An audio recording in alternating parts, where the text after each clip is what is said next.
नहीं होगा, अगले 1-2 साल तक बारिश नहीं होगा। तो सारे किसान लोग अपना सब जितना भी कुल्हाड़ फारसा जो होता है, फावड़ा वगैरह सब अपना रख दिए कि 2 साल बारिश होना नहीं है, खेती बाड़ी साला होगा नहीं, चलो कुछ और मजदूरी उस दिन देखते हैं, अपना कुछ और काम करते हैं। सब किसान अपना सामान उमान रख के पैक करके चले गए बाहर कमाने।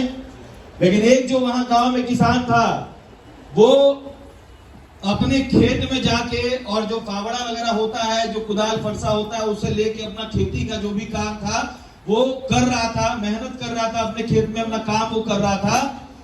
तो अचानक शंकर जी जो है वो वेशभूषा बदल के साधु का वेश धारण करके चले आए गांव में हाजिरी लगाने के लिए और थोड़ा जांच पड़ताल करने के लिए कि क्या चल रहा है गांव का माहौल, काफी दिन से बारिश नहीं हुआ है।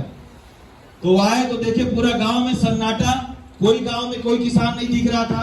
लेकिन एक आदमी काफी दूर में एक आदमी दिखा जो अपने खेत में क्या कर रहा था, काम कर रहा था, खेती में अपना लगा हुआ था। उनको बड़ा अचंभा हुआ, वो गए उसके पास में और पूछे कि भाई आप क्या कर रहे हैं? तो बोले हम अपना काम कर रहे हैं। साधु जी बोले आपको पता है कि 2 साल तक इस गांव में बारिश नहीं होने का श्राप मिला है, बारिश नहीं होगा, फिर भी आप खेत में जो काम कर रहे हैं, जब फसल होना नहीं है तो क्या फायदा? तो बोला आप बिल्कुल सही बोल रहे हैं कि 2 साल बारिश नहीं होगा, लेकिन अगर 2 साल में अपना काम नहीं करूंगा तो शायद मैं कुदाल फरसा चलाना भूल जाऊं, इसलिए मैं अपना काम लगातार कर रहा हूं। बारिश का जब होना रहेगा, जब होगा ही होगा। तो क्या हुआ, शंकर जी जो दूसरे का भेष बदल के गए थे, उनको भी अचानक से याद आया कि यार सही बंदा बोल रहा है, हम भी लगभग 1.5 साल से अपना डमरू बजाए नहीं है, पता नहीं भूल तो नहीं गए। उनको याद आया कि 1.5 साल हो गया डमरू बजाए नहीं है, भूल तो नहीं गए। अचानक उनको याद आया और अचानक से वो अपना वेश में आए और डमरू लगे फिर बजाना और फिर बारिश होना स्टार्ट हो गया। तो बिजनेस में इस स्टोरी का बताने का मतलब है कि बिजनेस आपका अप हो चाहे डाउन हो, लेकिन अपना जो काम है उसको लगातार करते जाइए, क्योंकि अपने धार को जितना मजबूत बनाएंगे उतना ज्यादा आपका वर्क जो है वो तेजी में स्पीड में बढ़ेगा।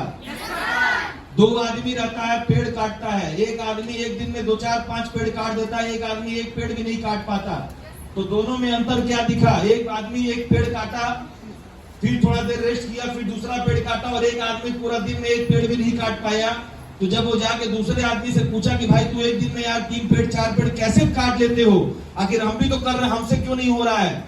तो उस बंदे ने बड़ा अच्छा जवाब दिया, बोला कि भाई तुम लगातार पेड़ काटते रहते हो, काटते रहते हो, काटते रहते हो, जिसकी वजह से तुम्हारा जो औजार है जिससे पेड़ काटते हो, जो आरी है, उसका धार कमजोर हो जाता है और तुम थक भी जाते हो, जिसकी वजह से तुम्हारा पेड़ नहीं कटता। लेकिन हम क्या करते हैं, हम थोड़ा सा काटते हैं और फिर थोड़ा बैठते हैं, आराम करते हैं, और उस आराम के टाइम पे अपने धार को, अपना जो आरी रहता है उसकी धार को हम मजबूत बना लेते हैं, फिर उठते हैं, फिर लगाते हैं, फिर थोड़ी देर बाद अपना धार को मजबूत करते हैं, जिसकी वजह से जब ये आरी का धार मजबूत होता है तो दिन भर में 3-4 पेड़ कट जाता है।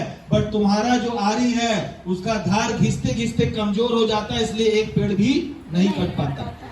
तो हम लोग भी बिजनेस में वही गलती करते हैं। कुछ लोग अपना लगातार फॉलो एफटी करने में लगे हैं, लेकिन अपने आप को अपडेट नहीं कर रहे हैं, नई नई चीजें सीख नहीं रहे हैं, नई नई चीजें अपने अंदर ला नहीं रहे हैं, अपने अंदर डेवलपमेंट नहीं कर रहे हैं, खीसा पीटा बात कर रहे हैं। इसका मतलब धार कमजोर हो चुका है। उस धार को मजबूत करने का समय है, और ये चीजें जो ट्रेनिंग में कराई जाती है वो धार मजबूत करने के लिए ये वर्कशॉप रखा जाता है। अब ये 1 दिन के वर्कशॉप